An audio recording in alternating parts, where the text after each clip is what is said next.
All right, it's already cycle 3, day 1. We got max effort lower body again today. It's gonna be a heavy leg day. Today we're gonna do Anderson squats. First time we do this in the program. It's a tough lift, but it's a great lift. The concept's the same as we talked about last week with the push press. So at the bottom of the movement, we're resting on pins. It's unloading that weight, and it's taking away that stretch reflex and that momentum of the lift. We're building that absolute strength to that starting strength, going from 0 to 100. You have to develop all that force and power out of the hole with no momentum, no stretch reflex. It's very difficult to do, and this will make you stronger very quickly. Now the biggest things, the biggest keys with this, like I talk about every single cycle, is that at the bottom, once that weight is deloaded, so it's on the pins, before you do that squat, you have to make sure that you have perfect form, tight core, everything has to be solid on the way up. Otherwise, you're going from an unloaded state to a fully loaded state very quickly. If you are not tight, that's how people get hurt. So that's why it's an advanced lift, because you have to maintain proper control. So rather than not do the lift at all, make sure you do it light enough to where you can maintain proper form and do the movement perfect, and then we'll add weight as time goes on.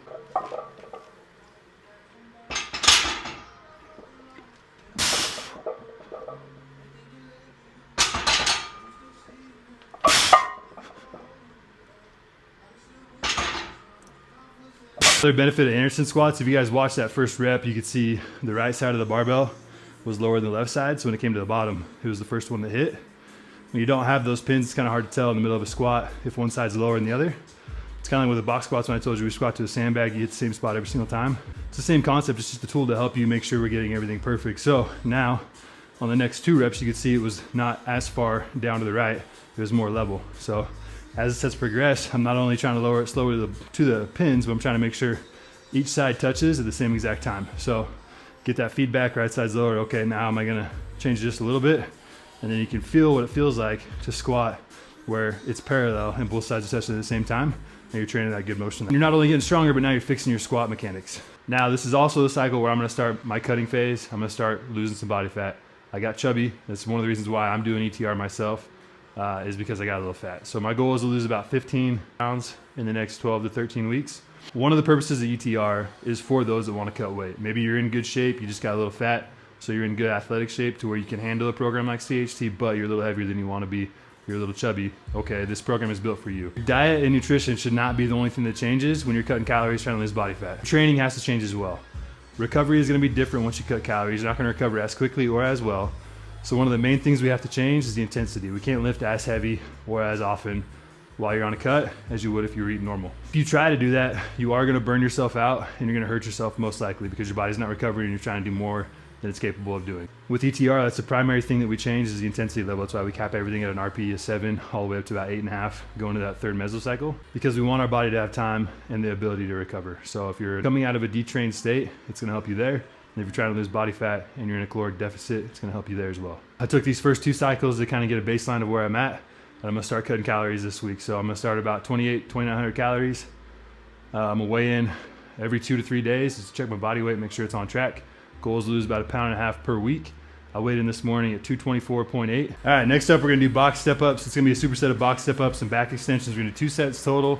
So it should be quick. You got 10 minutes to do this. It's gonna be high rep. So between 14 to 16 reps, we're gonna do that total. So between 7 to 8 reps per leg. Choose a moderate weight, nothing too heavy. Again, this is early on in the program. You can go lighter, get the reps in, short rest, and then we can add weight throughout time.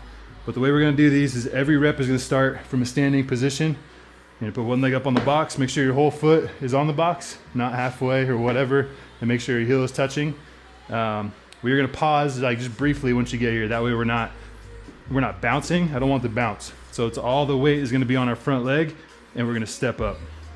Slow on the way down, and then stand tall, next leg. So you're gonna alternate every side. We're not gonna keep one leg on the box.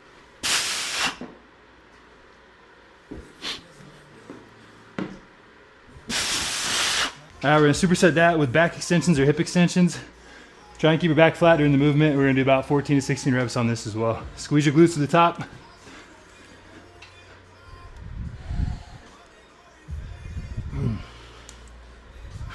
All right, next up we're gonna do another superset. We're gonna do banded lateral walks, superset with lying hamstring curls. 2 things. One, this it's called Hip and Core from Crossover Symmetry. Legit, bought it years ago. I like it. It's comfortable on my knees, stays in place, good tension. So I use this for warm-ups a lot of times, doing squats with them, and then also doing monster walks, if you know what those are, forward, back, side to side. It's a great warm-up tool. You don't need this though. I think it was kind of expensive. I can't really remember the price, but just get a regular resistance band. You can double it up, put it on your knees, same thing. This just stays in place better. So we're gonna do that. We're gonna do 5 reps each side, just a lateral walk. Feet are gonna be wide, about shoulder width apart, maybe a little wider.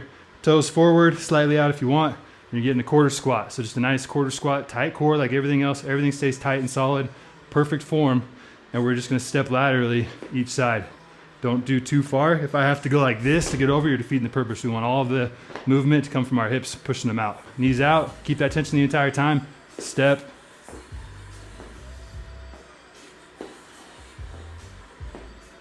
Now immediately after these, we're gonna jump into hamstring curls, lying hamstring curls. If you don't have a hamstring curl machine, there's a million different ways to do hamstring curls. Find a way to get it done. I don't have a ton of sympathy with people that say they don't have the equipment to do a certain movement. Everything in this program you can do at almost any gym around the country, and you can buy cheap equipment to help you get it done if you need to. So like for hamstring curls, if you don't have a hamstring curl machine, either do I, don't care. Buy these monkey feet, right? These are kind of expensive too. If you can't afford these, okay. Ankle weights, you can buy ankle weights, they're fairly cheap. You can't afford those, okay. A physio ball, one of those big yoga balls, use that for hamstring curls. Put your feet on it, curl the ball in and out. If you don't have that, okay, the cheapest thing you can buy are sliders for moving weight. Those little sliders you put on like a couch or whatever to move it on hardwood. Grab those. A couple bucks on Amazon. Use those on floor, on a hardwood floor, and just kick your legs in and out like a hamstring curl. Keep your tension. Like, or use a band. A band is like 10 bucks. Use lying banded hamstring curls. There's a million ways to get it done. You can also buy, if your gym has a cable machine but no attachment for your feet, Spud Inc. sells these super cheap.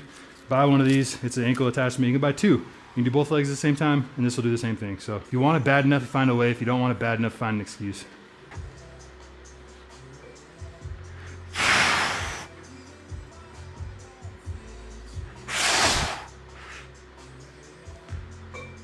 So I want to make sure you treat that superset more like a circuit. So your rest is like those banded lateral walks.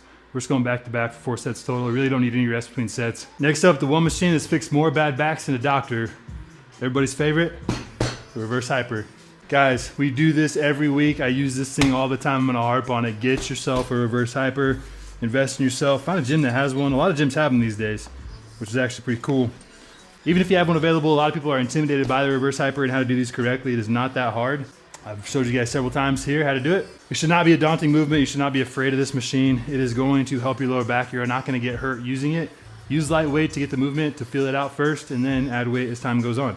So this machine was developed by Louis Simmons. If you guys don't know, back when he hurt his back, he made this machine for that purpose, to rehab his back. I found it when I hurt my back, and then I found Louis Simmons' story, and I went through all of Westside's material and was like, all right, I'm gonna learn everything I can from this dude, because he obviously knows what he's doing. Everybody hates him. I like guys like that. Haters gonna hate, haters gonna hate. It's definitely the one machine that rehabbed my back and got me back into training. The concept behind it is that it loads the lower back and then it decompresses the spine at the same time. So you have traction and strength in one machine. The way I typically do these, sometimes I'll throw a pad on here just for greater range of motion. Put one in first, step up, get up on the machine, get my hands placed. I like a long, wide grip. You guys can't see it, but basically full extension here. Let your legs hang and then put both feet in the strap. So when you guys come up on the movement, you want to drive your basically lower abdomen just above your hip crease into the pad on every rep. So every rep, that's where the tension should start, is pushing directly into the pad here. This machine is going to do wonders for your psoas as well. So all that force goes into the pad starting just above your hip crease. You're going to put your toes facing each other, your heels out, and then when we bring the weight up, we're going to squeeze our butt and arch our back. Think about C's and D's of like a hollow in an arch position.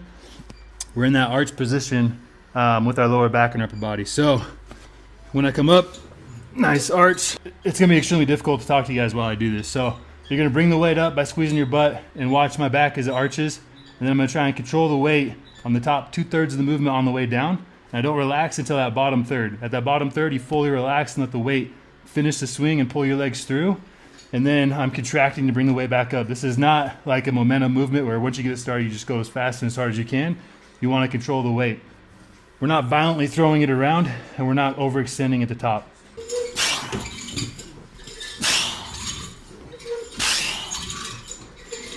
It's gonna be a tricep. We're gonna do reverse hypers paired with decline sit-ups and then paired with leg extensions. If you don't have a decline sit-up machine, neither do I. Many gyms have them, so if you have one, cool, do it. If you don't, a GSD machine. So I'm telling you guys, get a GSD machine. These things are awesome. I'll show you guys how to do it on here.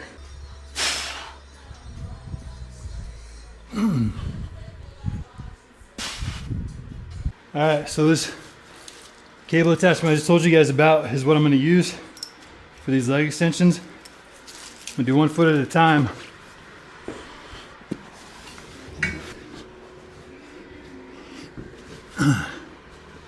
That's it. Get in this position, and you've got a full leg extension.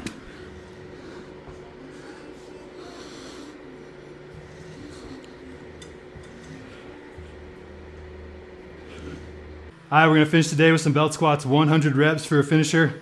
Try and do 100 reps straight through, so pick a weight that's light enough you could do that.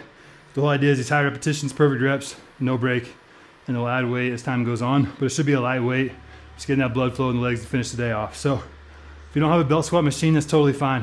Like I already showed you guys the other day with marching in place, it's just a weight belt with some chains and then a weight attached to the bottom. So if I was going any heavier, I would probably use some elevated boxes and then just drop the weight between that. That way it's closer to the ground and not as close to, you know, other things. But this is good for right now. The chain's not long, everything's good to go. I'll do a wide stance, and then we're just gonna sit here and rep out 100 belt squats.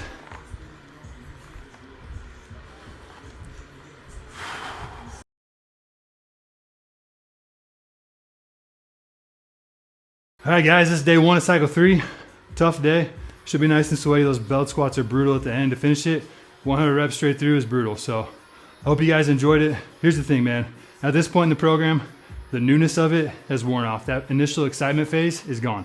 Everybody's hot off the start, and the start is over with. Discipline begins where motivation ends. Now's the point in the program where you decide, why are you doing this? Why are you here, and what's gonna keep you going throughout the entire program? Motivation will fail you every single time. And the reason you're doing this program is the most important thing. Why did you sign up for this program? I can tell you why you should have, why I built it, but why did you sign up? If you signed up to look a certain way, you're gonna fail. If you signed up because it's something cool and everyone's doing it, you're gonna fail. If you signed up because the name of the program is cool, the struggle standard, the hype around it, cool. No, you're gonna fail every single time. The reason you do this is the most important thing. And the reason I'm doing this program, the reason I built it, and the reason I train every single day is to make myself a better person, but not just for myself. Not because I wanna be the best that I can be. I wanna be the best version of myself that I can be, that God created me to be, so that I can be used of Him to help somebody else. Work, have, give. That's why I made that t-shirt, work, have, give. It means a lot to me. That's the whole motto of my life. I want to become the best version of myself that I can be, so that I can be used to help somebody else become the best version of themselves, or help them out of a hard time. Guys, the reality is we don't get to choose when responsibility shows up. It's just whether or not you're ready for it when the time comes. And that's why this program exists. Luke 9:23 is a chapter in the Bible where Jesus is talking about denying yourself and taking up your cross daily. And what should it profit a man if he gains the whole world but loses himself, but loses his soul? Life is a vapor, right? Here today, gone tomorrow. That whole concept, man, when you look at it from that perspective of it's not about you, it's not about you. It's about everybody else around you. But you have to take care of yourself to be used by others around you. You have to do the hard things. That's what discipline is doing what you don't want to do, but doing it like you love it. I think Mike Tyson's the one that said that. That's the truest form of that word. That's how I would explain it. I don't want to be here this morning. I don't want to work out for 90 minutes. I could sit here and say, I don't have 90 minutes to work out, dude. I got to work today. I got all kinds of crap to do. No, I got 90 minutes, dude. And I'm going to get every single minute of those 90 minutes in while I can. Why? Because it ain't about me, right? It ain't about you. You can't be selfish in this life. You can't be selfish. Other people pay the price for your selfishness. And that's the whole purpose of it, man, is to make us the best version of ourselves that we can be performance-wise. Everything else will come alongside that. You will look better because of it. You will feel better because of it. You'll perform better because of it. You will have confidence. You'll be a better leader. People will look up to you because of how you do the little things every single day. So, cycle 3, guys. Do not fall victim to that voice in your head that's like, oh man, I don't know, this isn't fun anymore. Let's try something else. Move on to something else. 90% of the battle is just doing the work. It's just committing to a program and doing the work and not switching up every 3 minutes. We love the planning phase. We love to say what we're gonna do, and then we like to start it, but we don't like to actually finish on it. That's just human nature. So finish on it, don't quit. This is a long program. I'm filming every single day with you. I'm doing the work every single day. So we'll get it together, man, let's go.